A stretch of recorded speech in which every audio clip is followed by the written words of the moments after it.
سلطان اورنگزیب عالمگیر اور ایک بڑھیا۔ خاندان مغلیہ کا آخری بادشاہ اورنگزیب عالمگیر بے حد انصاف پسند اور رعایا پرور تھا۔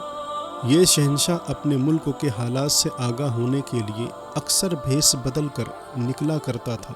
ایک رات آسمان کو کالے کالے بادلوں نے گھیر رکھا تھا، لیکن شہنشاہ اورنگزیب ایسی حالت میں بھی گشت کو نکلا۔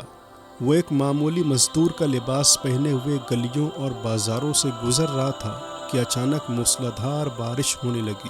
بارش نے جب شدت اختیار کی تو وہ ایک چھوٹے سے چبے کے نیچے ٹھہر گیا۔ اچانک اسے ایک بڑھیا کی آواز سنائی دی۔ وہ ایک ہندو عورت تھی اور رو رو کر خدا سے دعائیں مانگ رہی تھی کہ ہماری کٹھیا گرا کر ہمیں دنیا میں پناہ گاہ سے محروم کر دیا ہے، اب مدد کے لیے کسی کو بھیج۔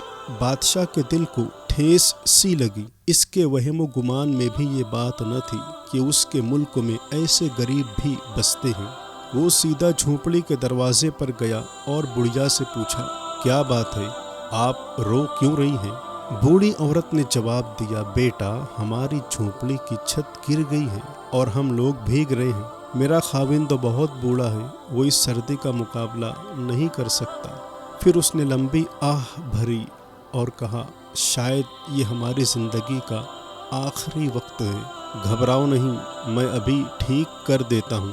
یہ کہہ کر بادشاہ نے جلدی سے ٹوٹے ہوئے بانس اور لکڑیاں چھت پر لگانی شروع کر دی اور تھوڑی دیر میں اس پر مٹی کی تہ بچھا دی۔ اب پانی کی ایک بوند بھی نہیں ٹپک رہی تھی۔ بڑھیا کے خاوند نے بادشاہ کا شکریہ ادا کرتے ہوئے کہ اے نیک بخت، تو کون ہے؟ میں ایک مزدور ہوں، بادشاہ نے جواب دیا۔ مزدور؟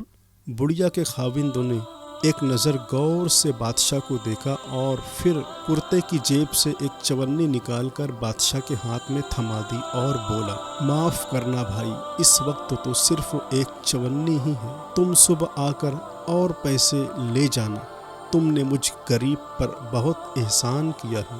بوڑھے کی یہ بات سن کر اورنگزیب مسکرایا اور چونی لے کر خاموشی سے چلا گیا۔